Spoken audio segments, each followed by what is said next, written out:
Boa tarde, gente.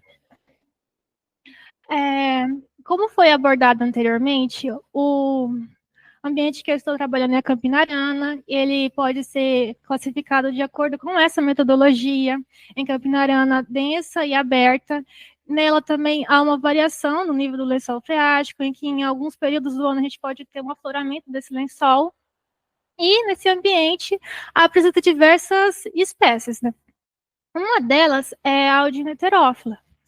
Ela é uma espécie da família Fabaceae, papilonoide, ela é endêmica do Brasil, ela é samófila, ela apresenta esclerofilismo foliar, tem um exudato vermelho e também comporta diversos epífitas, sendo um florófilo. Ela, por estar em todo esse gradiente, tanto da Campina-Arana aberta quanto da mais florestada, foi a espécie objetivo desse trabalho. E, diante disso, a gente pergunta como a fenologia se relaciona ao padrão de crescimento dessa espécie, se ocorrem variações de crescimento diamétrico em relação à variação do lençol freático ao longo do ano, e de qual maneira variam os traços hidráulicos dessa espécie nos diferentes níveis de profundidade do lençol, considerando uma campinarana mais seca, a mais aberta, uma mais intermediária, de acordo com o nível do lençol, e uma com afloramento do lençol. A gente classificou esse ambiente, então, em campinarana seca, intermediária e úmida. Diante disso, nosso primeiro objetivo está relacionado ao crescimento e à fenologia, em que a hipótese é que a sincronicidade fenológica e a dormência cambial em ambientes com afloramento do lençol serão regulados pela seca e o alagamento das raízes. O segundo objetivo já é relacionado aos traços funcionais, em que a hipótese é que as árvores elas teriam a necessidade de investir em características conservativas e tolerantes ao estresse hídrico, em ambientes que não possibilitem boa retenção de água, bem como em ambientes com condições hipóxicas. Para esse trabalho, a gente dispôs de dados de levantamento prévio de 9 parcelas de 50 por 50 do PEL de Mauá, em que a gente realizou uma análise da estrutura horizontal, em que a Aldina, a Aldina terófila, ela, além de ser uma espécie especialista, ela é a dominante no ambiente e apresenta o maior índice de valor de importância. De acordo com os trabalhos anteriores, em cada uma dessas parcelas foram instalados level logs, que se mediu o nível do lençol freático, e com base nisso, a gente teria essa classificação em campinarana seca, em que o lençol ele não chega a aflorar na superfície, intermediária e úmida, que ele pode aflorar em alguns períodos do ano. De acordo com... a gente selecionou essas árvores, então, de acordo com a média, elas foram selecionadas dentro do desvio padrão diamétrico da média de cada um desses ambientes. A gente selecionou árvores, então, que eram representativas de cada um desses ambientes, mas todas somente dessa espécie. De acordo com o trabalho de Zegarra, as raízes dessas espécies se concentram na profundidade de 0 a 30 centímetros. Então, no ambiente úmido, a gente poderia ter o afloramento do lençol e essas raízes dessas árvores estariam tendo contato com esse lençol. E uma menor concentração de raízes estaria na profundidade de 0 a 60 centímetros, mas isso não quer dizer que não haveria raízes em profundidades superiores. Ainda em relação à caracterização do ambiente, de acordo com dados de incremento do ano de 2019, o ambiente úmido para essa espécie ela teria um incremento de 1,46 milímetros por ano, o intermediário seria um incremento maior e o ambiente seco teria um incremento menor. A espécie é breve descida, possui floração anual e a floração é bianual dos indivíduos.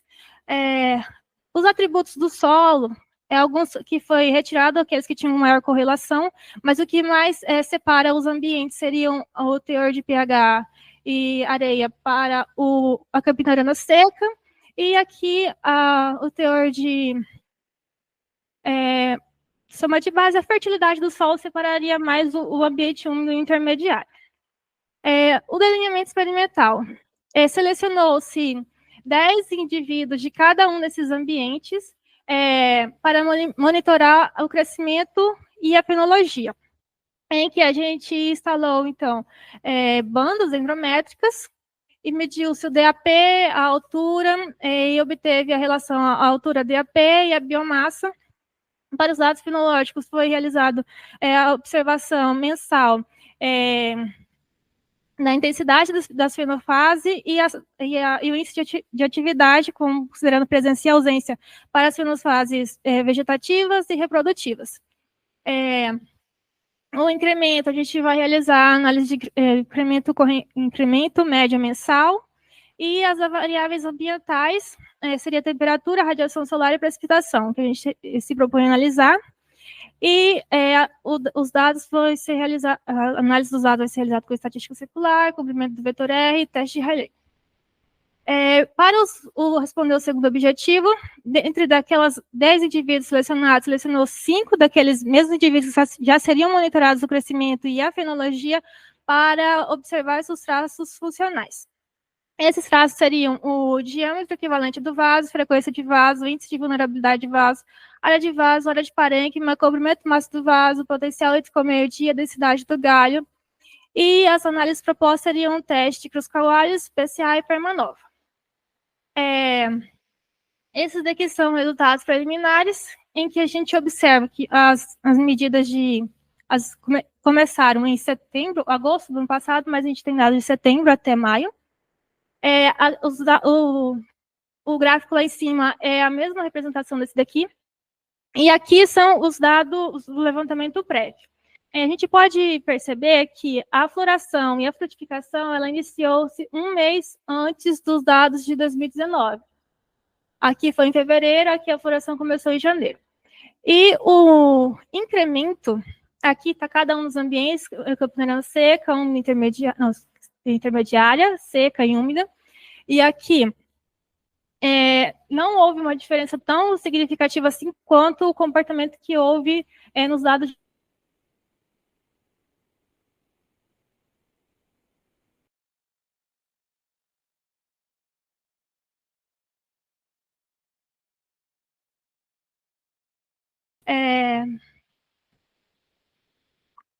em relação aos dados fenológicos, observou-se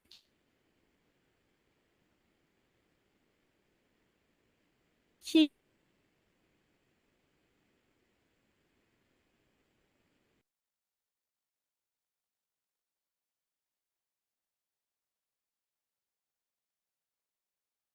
anteriormente. Bom, com dados descritivos, a gente observa que o DAP médio das áreas selecionadas variou entre os ambientes. A altura também foi um fator, uma variável que teve variação significativa. E em relação aos dados funcionais,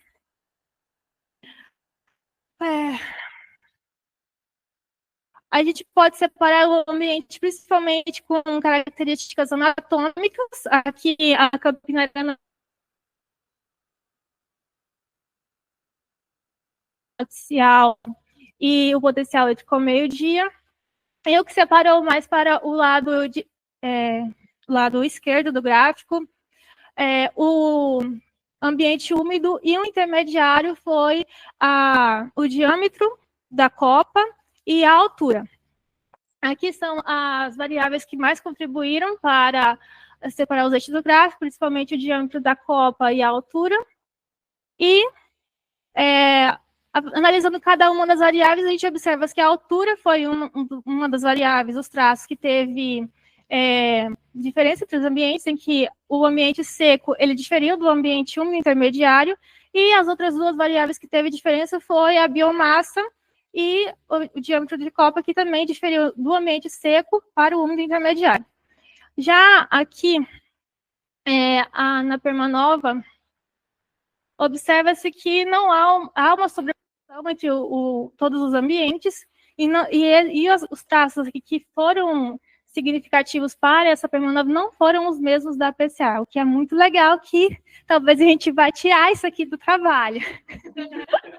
E agradeço. Atenção.